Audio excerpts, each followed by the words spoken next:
Today I'm going to explain how to adjust the doors at a SIDLER mirrored cabinet. This is necessary if you want to have your doors properly aligned. It is very simple and this is how it works. Step 1. At the hinge we find two screws. The first screw is moving the mirror to the left and right when facing the cabinet.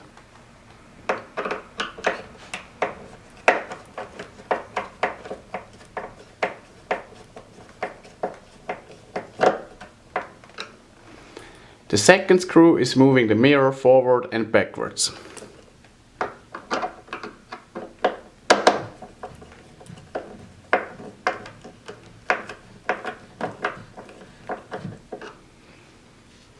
To only operate these two screws.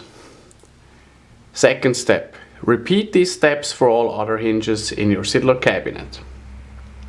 An insider tip for you. Start with one side and use the aluminum side profile of the cabinet as reference. Once you are satisfied with the alignment, start with the second door and so forth.